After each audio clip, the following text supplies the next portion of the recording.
ایک دفعہ حضرت مولانا پیر ذوالفقار احمد نقشبندی دامت برکاتہم العالیہ فرمانے لگے کہ کسی میں باہر کے ملک کے اندر تھا تو وہاں پر ایک بہت بڑے سرجن اور ڈاکٹر سے میری ملاقات ہوئی. کہنے لگے کہ یار آپ مسلمان مجھے لگتے ہیں. انہوں نے کہا الحمدللہ میں مسلمان ہوں. انہوں نے کہا تبھی یہ آپ کے چہرے کے اندر نورانیت ہے، خوبصورتی ہے، اس کی وجہ آپ مجھے بتا سکتے ہیں؟ انہوں نے کہا میرے پاس تو بہت ساری وجوہات ہیں جو میں نے آپ کے سامنے بتا دی کہ میں مسلمان بھی ہوں. انہوں نے کہا وہ تو اپنی جگہ پر ہے، لیکن ایک وہ چیز بتاؤ جو میری عقل بھی تسلیم کرے. انہوں نے کہا آپ بتاؤ. ڈاکٹر سے کہا کہ آپ بتاؤ آپ کو کیا لگتا ہے کہ یہ خوبصورتی، یہ پر نور، یہ رونق والا چہرہ کیوں ہے؟ کہا تمہارے اندر ایک حکم ہے جس کو تم نماز کہتے ہو. انہوں نے کہا بالکل.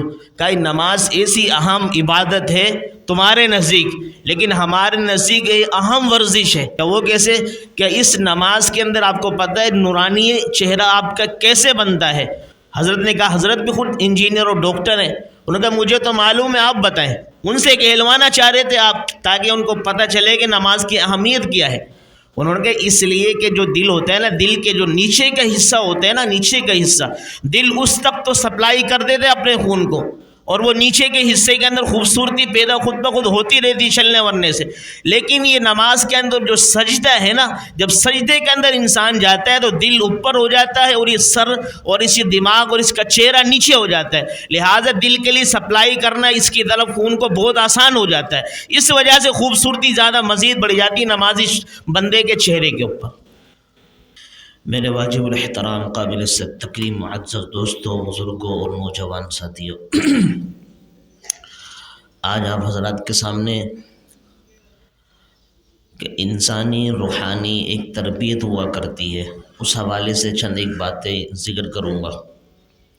جسے ہم نے دیکھا ہے کہ دنیا کے اندر اصول ہے، ضابطہ ہے کہ ایک سال میں 6 مہینے میں یا چند ماہ کے اندر ہر ایک بندہ اپنے کام کی ایک ماہانہ سمجھو، سالانہ سمجھو یا 6 ماہی سمجھو، ایک ورکشاپ کیا کرتا ہے کہ کسی طریقے سے جو بھی میرے کام کے اندر کسی کام میں اونچ نیچ ہو رہی ہو، یا اسی طریقے سے تربیت میں کمی ہو رہی ہو، یا اسی طریقے سے میرے کام کے اندر آدھا کام ٹھیک ہو رہا ہو، آدھا غلط ہو رہا ہو، یا اسی انداز میں کام کے اندر وہ دلچسپی محسوس نہ ہو رہی ہو جو کہ ہونی چاہیے، تو اس حوالے سے اس محکمے کے لوگ، اس شعبے جہات کے لوگ، اس فیلڈ والے لوگ، وہ سارے کے سارے اس چیز کا تعین کرتے ہیں کہ بھئی 1 مہینے کے اندر، یہ 2 مہینے کے اندر، یا 6 ماہ کے اندر، یا 1 سال کے اندر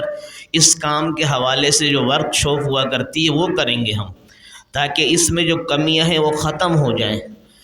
بعینی اسی طریقے سے اللہ رب العالمین نے ہماری روحانی تربیت کے حوالے سے ایک رمضان کا مہینہ ورک شاپ کی طرح رکھا ہے کہ جس کے اندر بہت زیادہ ہماری جو تربیت کے اعتبار سے کمیاں آ جائیں اور اسی طریقے سے کمزوری آ جائے، ضعف آ جائے، عبادات کے اندر خلل پیدا ہونے لگے، نمازوں کے اندر قلت پائی جائے اور قرآن کی عبادت کے اندر آدمی میں کمی محسوس ہونے لگے، تو یہ ساری کی ساری کمیاں، کمزوریاں، ضعف، اور اسی طریقے سے فرمائے کہ جو یہ گندگی ہمارے دلوں کے اندر چڑھ جاتی ہے، اس کا خاتمہ کیسے ہو اس رمضان کے مہینے کے اندر.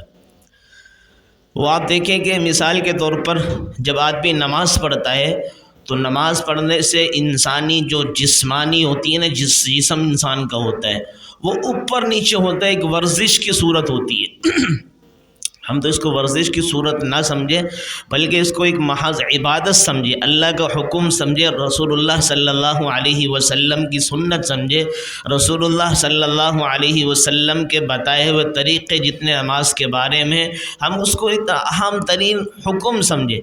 لیکن اس حکم کے تحت ہم سمجھیں تو ہمیں پتہ چل جائے گا کہ جسمانی ورزش کتنی ہے اس نماز کے اندر. ایک دفعہ حضرت مولانا پیر ذوالفقار احمد نقشبندی دامت برکاتہم العالیہ فرمانے لگے کہ کسی میں باہر کے ملک کے اندر تھا تو وہاں پر ایک بہت بڑے سرجن اور ڈاکٹر سے میری ملاقات ہوئی. وہ جب مجھ سے ملاقات کرنے لگا میری طرف آیا، کہنے لگے کہ یار آپ مسلمان مجھے لگتے ہیں، داڑھی بھی ہے آپ کی، اسی طریقے سے چہرہ بھی بڑا پر نور ہے، اور ساتھ ساتھ میں آپ کا جبہ قبہ بھی ہے، نورانی شخصیت ہے، آپ مجھے ایسا لگتا ہے کہ کلمہ گو شخص ہیں، آپ اسلام کے اندر داخل ہوئے ہوئے شخص ہیں، آپ مسلمان ہیں، آپ نمازی لگتے ہیں مجھے۔ انہوں نے کہا الحمدللہ میں مسلمان ہوں، نمازی ہوں، ساتھ ساتھ میں کلمہ پڑھنے والا ہوں، الحمدللہ اپنے علماء کے طرز پر چلنے والا ہوں، انبیاء علیہ الصلوۃ والسلام کی سنت کو اپنانے والا ہوں۔ انہوں نے کہا تبھی یہ آپ کے چہرے کے اندر نورانیت ہے، خوبصورتی ہے، اس کی وجہ آپ مجھے بتا سکتے ہیں؟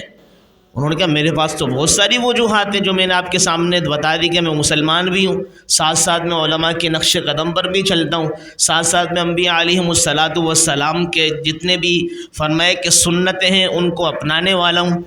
انہوں نے کہا وہ تو اپنی جگہ پر ہے، لیکن ایک وہ چیز بتاؤ جو میری عقل بھی تسلیم کرے، کہ جس کو ظاہر سی بات ہے جو انگریز لوگ ہوتے ہیں، جو باہر کے لوگ ہوتے ہیں، وہ عقلی طور پر چلتے ہیں، وہ کوئی عقلی دلیل ان کو ملے تو جب جا کے وہ حیران ہوتے ہیں، ان کو کیا پتہ ہے کہ نقل کیا ہوتی ہے، رسول اللہ کیا ہوتے ہیں، انبیاء کیا ہوتے ہیں، وہ سارے کے سارے فرمائے علماء کیا کہتے ہیں، وہ اس پر نہیں چلتے، بلکہ وہ دیکھتے ہیں کہ جس چیز کو حیران ان کی عقل کر دے اس کو تسلیم کر لیتے ہیں۔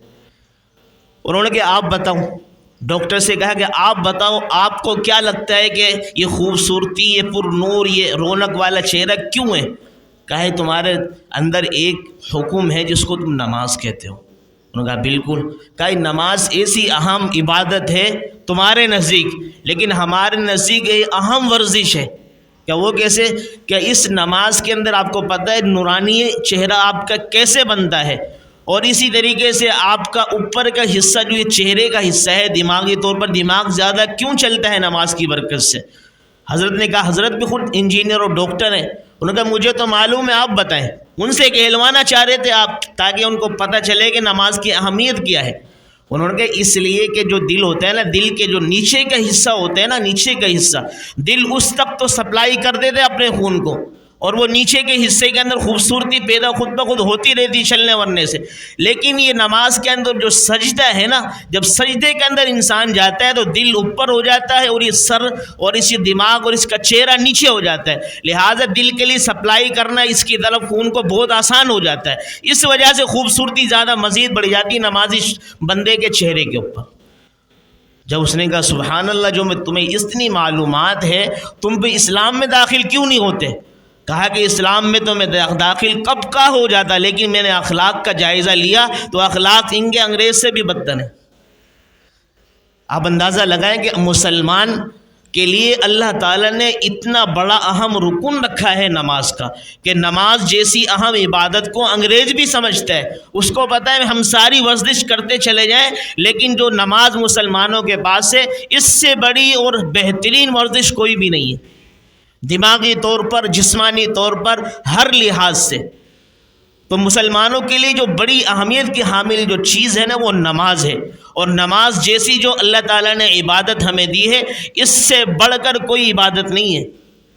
جہاد آپ دیکھتے ہیں، جہاد کتنی بڑی ایک اہم عبادت ہے، لیکن علماء فرماتے ہیں کہ جہاد کے موقع پر بھی نماز کی گنجائش نہیں ہے، نماز کو چھوڑنے کی اجازت نہیں ہے۔ وہاں مثال کے طور پر اگر 1000 افراد مسلمانوں کے مجاہدین کی صورت میں لڑ رہے ہیں دشمن سے، تو جب نماز کا وقت ہوگا تو حکم یہ ہے قرآن کا کہ 500 افراد کھڑے ہوں گے مقابلے کے لیے، اور 500 افراد نماز پڑھیں گے، پھر وہ 500 افراد آ جائیں گے، جو تھوڑی سی نماز رہ گئی اس کو دوبارہ مکمل کریں گے، اور 500 افراد چلے جائیں گے۔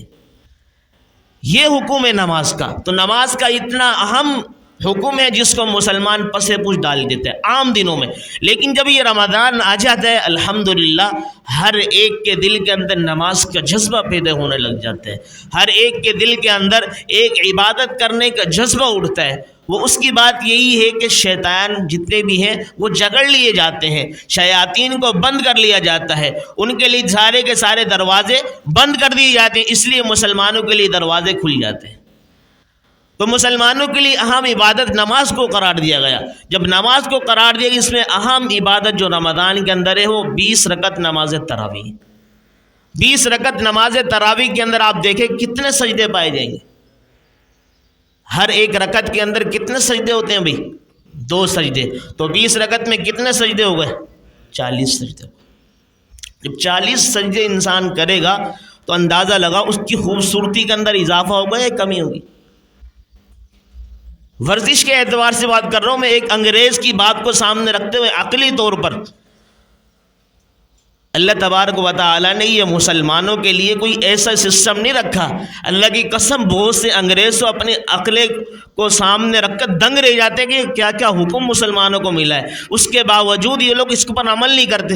ایک اور چھوٹی سی بات یاد آ گئی کہ غالباً ہارون رشید رحمۃ اللہ علیہ بہت بڑے بادشاہ گزرے کہ ان کی سلطنت کے اندر ان کے وزیروں کے اندر مشیروں کے اندر بڑے بڑے افراد آیا کرتے تھے۔ ایک بہت بڑا حکیم بھی بیٹھا ہوا تھا، لیکن وہ تھا کافر، پادری تھا، عیسائی تھا۔ اس نے کہا کہ اچھا مجھے ایک سوال کرنے کی اجازت ہے؟ انہوں نے کہا بالکل کرنے کی اجازت ہے۔ کہا وہ میں عالم بھی ہوں، حکمت بھی جانتا ہوں، علم سے بھی میرا تعلق ہے، اگر آپ مجھے اس کا جواب دے دیں تو ہو سکتا ہے کہ میں مسلمان ہو جاؤں، آپ کے اس اسلام پر داخل ہو جاؤں اور آپ کے اس مذہب کے اندر میں شامل ہو جاؤں۔ انہوں نے کہا پوچھے کیا پوچھتے ہیں؟ کہ آپ کہتے ہیں کہ آپ کے اللہ نے قرآن کے اندر ساری کے سارے جتنی بھی زندگی کے اصول ہیں وہ بتلائے ہیں؟ کہاں بالکل بتلائے ہیں۔ اچھا یہ بتاؤ کہ انسانی جسم کے حوالے سے بھی کچھ بتلایا ہے؟ انسانی جو جسم ہے نا اس کی صحت کے حوالے سے اللہ نے کوئی قرآن میں کوئی نسخہ بتلایا ہے؟ تو ہارون رشید نے دائیں بائیں دیکھا کہ علماء ہوتے تھے ان کے پاس، کہاں بھئی کون عالم ان کا جواب دے گا؟ تو اس وقت کے اندر علی ابن حسین ان کے ایک بہت بڑے عالم تھے، انہوں نے کہا میں اس کا جواب دوں گا۔ وہ کھڑے ہوئے انہوں نے کہا کلو وشربو ولا تسرفو، کہ اللہ تعالیٰ نے صحت کے حوالے سے یہ حکم دیا ہے کہ کھاؤ پیو اور اسراف مت کرو، یعنی اتنا کھاؤ جتنا تمہارے جسم کو ضرورت ہے، اس سے زیادہ مت کھاؤ۔ تو یہ جسمانی صحت کے حوالے سے اللہ تعالیٰ نے فرمایا۔ وہ خاموش ہو گیا حکیم کا، بالکل ٹھیک کہا کہ تمہارے جو بڑے پیغمبر ہیں نبی انہوں نے بھی کچھ اس حوالے سے اس بتایا ہے؟ انہوں نے بھی بالکل بتایا۔ کہ وہ کیا بتایا؟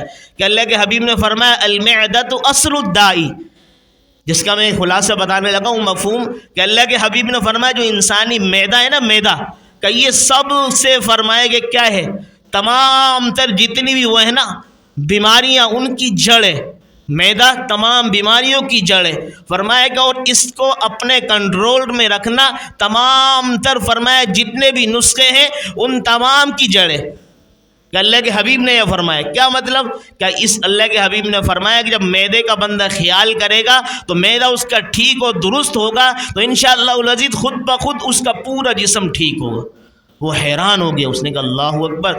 کہا جالینوس ایک بہت بڑا حکیم اور طبیب تھا کہ اس کے لیے تو آپ کے رسول نے اور آپ کی کتاب نے کوئی بھی اصول چھوڑا ہی نہیں ہے، سارے کے سارے ان 2 جملوں کے اندر آپ نے بتا دیا کہ اللہ رب العالمین نے تو ہمیں اس طرح کے اصول زندگی بتلائے۔ اگر انسان اپنے اس کو پر وہ کرے نا، بالکل جائزہ لے، محاسبہ کرے کہ اللہ تعالیٰ نے جو ہمیں اسلام دیا ہے، اللہ نے جو ہمیں کتاب قرآن دی ہے، اللہ کریم نے ہمیں رسول اللہ صلی اللہ علیہ وسلم کی شکل کے اندر پیغمبر دیا ہے، تو سب کچھ دے دیا ہے ہمیں، کچھ بھی باقی نہیں رکھا ہے۔ لیکن اس کے باوجود جب اللہ نے سب کچھ دے دیا ہے تو ہم اللہ کے سامنے کیا پیش کرنے؟ یہ بندہ محاسبہ کرے۔ تو اب اندازہ لگاؤ معدے کو ٹھیک رکھنا یہ روزے کے اندر پایا جاتا ہے۔ روزے میں صبح سے لے کے شام تک بندہ بھوکا پیاسا رہتا ہے، اپنے معدے کی حفاظت ہوتی ہے۔ آپ دیکھتے ہیں نا جب رمضان یہ آتا ہے، رمضان کے اندر آتے کے ساتھ ہی یا تو آدمی کو موشن شروع ہو جاتے ہیں، یہ عموماً ہوتا ہے، اللہ تعالیٰ اندر کی صفائی کر رہا ہوتا ہے، پیٹ تھوڑا سا خراب ہوتا ہے، ساتھ ساتھ میں جسمانی اعتبار سے تھوڑی سی تھکاوٹ، یہ ساری چیزیں ہونے لگ جاتی ہے۔ وجہ اس کی ہے کہ جیسے پہلے ہم نعوذ باللہ جانوروں کی طرح کھا رہے تھے، صبح بھی، دوپہر میں بھی، شام میں بھی، جو بھی وقت آ رہا ہے بس بھوک چلنا چاہیے۔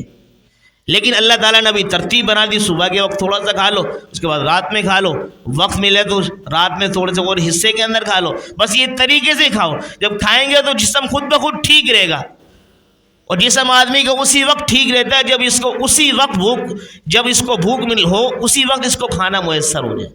اس کے علاوہ بے ضابطہ طریقے سے یہ کھائے گا تو اس کا جسم بھی خراب ہوگا، اس کا دماغ بھی خراب ہوگا، اس کی صحت کے اوپر بھی فرق پڑے گا۔ تو اللہ رب العالمین نے یہ سارے اصول اور ضابطے نماز کے ساتھ، روزے کے ساتھ جوڑے، اور یہ خاص جو مہینہ ہمیں دیا ہے فرمایا ہماری تربیت کے لیے، ہماری تربیت ٹھیک ہو جائے۔ جب اس مہینے میں انشاءاللہ تربیت ٹھیک ہو جائے گی تو ہمارے پورے کے پورے مہینے، پورے کے پورے دن، پورے کے پورے جتنے بھی گھنٹے ہماری زندگی کے اندر ہوں گے انشاءاللہ العزیز وہ ٹھیک طریقے سے گزریں گے۔ بس اللہ تعالیٰ سے دعا ہے کہ اللہ رب العالمین ہمیں اپنی جو زندگی ہے وہ رسول اللہ صلی اللہ علیہ وسلم کی سنت اور اللہ رب العالمین کے احکامات کو سامنے رکھ کر زندگی گزارنے کی توفیق عطا فرمائے، اور اللہ تعالیٰ ہمیں جس طرح کا حکم ملا ہے نا اسی کے مطابق ہمیں زندگی کو اپنانے کی توفیق عطا فرمائے۔ ہمارے ہاں ہوتا یہی ہے کہ جب ہم نماز ٹھیک نہیں پڑھتے، روزہ نہیں رکھتے، تراویح کی جو اہم عبادت ہے رمضان میں اس کو بھی نہیں کرتے نا، پھر آدمی یوں لگتا ہے کہ شاید کہ میں رمضانوں میں داخل ہی نہیں ہوا، شاید کہ میرے لیے رمضان ہے ہی نہیں۔ یہ اہم عبادات ہیں، تینوں اہم، روزہ ہے، اسی طریقے سے 5 وقت کی نماز ہے، ساتھ ساتھ میں قرآن کی تلاوت ہے۔ قرآن کی تلاوت بغیر نماز کے ہو تب بھی افضل ہے، نماز کے اندر تو ڈبل افضل ہے۔ نماز تراویح کے اندر جب ہم پڑھتے ہیں نا، آپ اندازہ لگاؤ کتنا زبردست طریقے سے پہلے دوسرے تیسرے دن تو ایک حافظ جو کھڑے ہو کر سنا رہا ہوتا ہے وہ اس کے پیچھے جتنے بھی کھڑے ہوئے افراد ہوتے ہیں ان کی ٹانگوں کے اندر درد ہونے لگ جاتا ہے۔ پھر جب سجدے میں جاتا ہے اس کو اندازہ ہوتا ہے کہ اللہ تیرا شکر ہے کہ حقیقت میں ایک آدمی جب تھکا ہارا ہو نا، جب سجدے میں جاتا ہے اللہ کو خدا کی قسم اتنا ترس آتا ہے کہ یہ بندہ کیا میرے سامنے کھڑا ہوا تھا، میری قرآن کی تلاوت کو سن رہا تھا، میرے فرمایا کہ ذکر و اذکار کو سن رہا تھا، کبھی رکوع میں کبھی سجدے میں، غرض کچھ بھی نہیں ہے، صرف یہ کہ اس کی غرض اور مقصود یہ کہ میں اس کو حاصل ہو جاؤں۔ اللہ عمل کی توفیق عطا فرمائے، وما علینا الا البلاغ۔